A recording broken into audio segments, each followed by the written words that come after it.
وہ کہتے ہیں کہ اس لیے مجھے موت کا ڈر نہیں کہ میری نیت خیر ہے اور میں بغاوت کرنے نہیں، میں جہاد کرنے آیا ہوں۔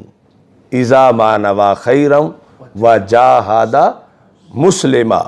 ایسے ہی یہ جو احیاء العلوم کی شرح ہے، اس کے اندر اتحاف السادۃ المتقین، آپ نے امام حسین رضی اللہ تعالیٰ عنہ نے امام حسن رضی اللہ تعالیٰ عنہ کی پالیسی کا ذکر کرتے ہوئے اس کا بھی دفاع کیا کہ وہ پالیسی بھی ٹھیک تھی، اور میں جو اب اس وقت نکلا ہوں میری پالیسی بھی ٹھیک ہے۔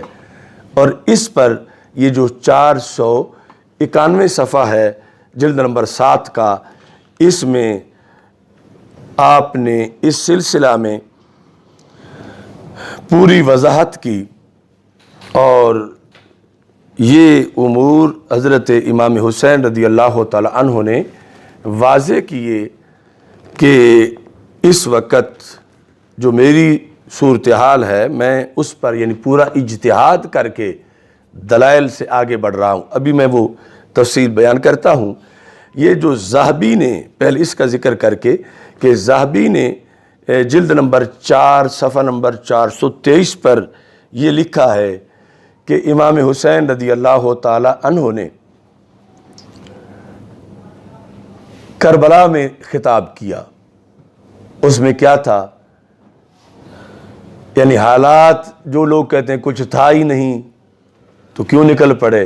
آپ نے فرمایا الا ترون الحق لا يعمل به، اے لوگو تم دیکھتے نہیں کہ حق پہ عمل نہیں ہو رہا،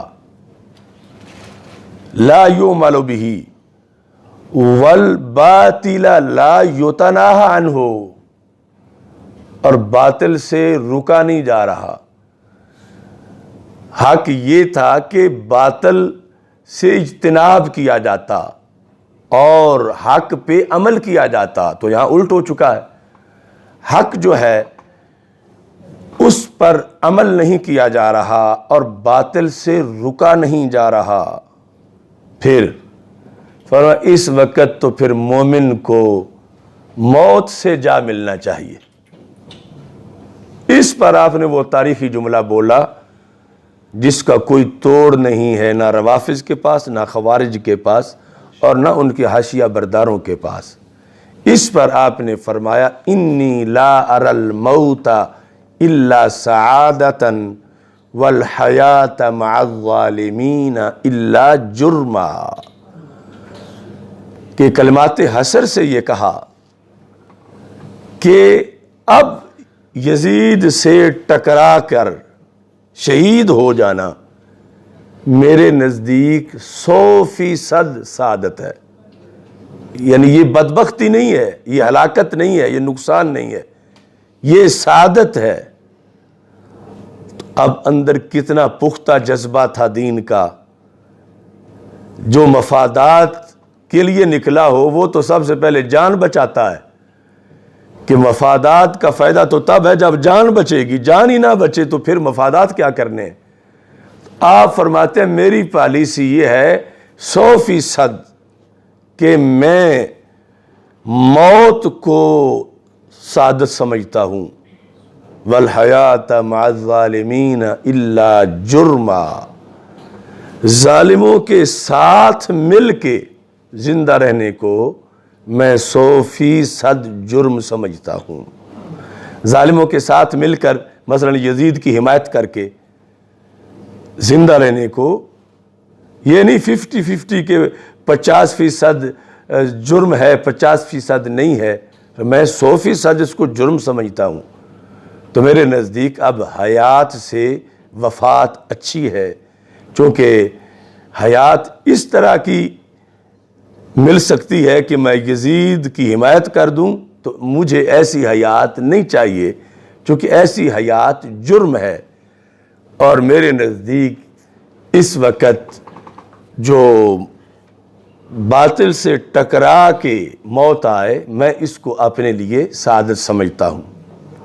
تو اب یہ سارے جو غبار ہے امام حسین رضی اللہ تعالیٰ عنہ کی پالیسی پر، نقطہ نظر پر، جو دونوں طرف سے ڈالنے کی کوشش کی گئی، روافض اور خوارج کی، روافض یہ کہ ہائے ہائے کر رہے تھے، کجر لے آئے ہو، کیا ہو گیا ہے؟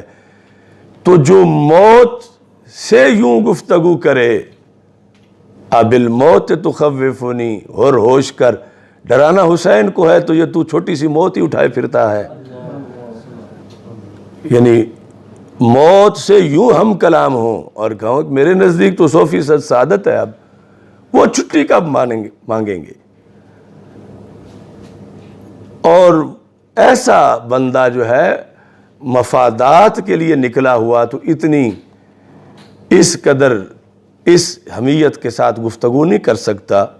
اور ساتھ آپ نے یعنی واضح کر دیا کہ ہم چونکہ دین کے لیے نکلے ہیں، اور دین کے لحاظ سے جب کسی کی موت آ جائے تو وہ موت مٹاتی نہیں بلکہ انسان کے مقدر کو جگمگاتی ہے۔ یہی وجہ تھی کہ جب وہ سیر و اعلام النبلاء اور اس کے اندر الکامل میں وہ الفاظ ہیں کہ امام حسین رضی اللہ تعالی عنہ نے یہ ارشاد فرمایا، یہ الکامل کے 402 صفحے پر ہے، لکھا ہے کہ امام حسین رضی اللہ تعالی عنہ کے پاس خط پہنچا عبداللہ بن جعفر رضی اللہ تعالیٰ عنہ کا، حضرت جعفر طیار کے بیٹے حضرت عبداللہ بن جعفر طیار رضی اللہ تعالیٰ عنہ نے خط دے کر اپنے 2 بیٹوں کو بھیجا، حضرت عون اور حضرت محمد، عون و محمد، اور اس کے اندر یہ تھا کہ آپ اپنی پالیسی پہ نظر ثانی کریں اور واپس آ جائیں، یعنی کربلا جانے سے پہلے رستے میں۔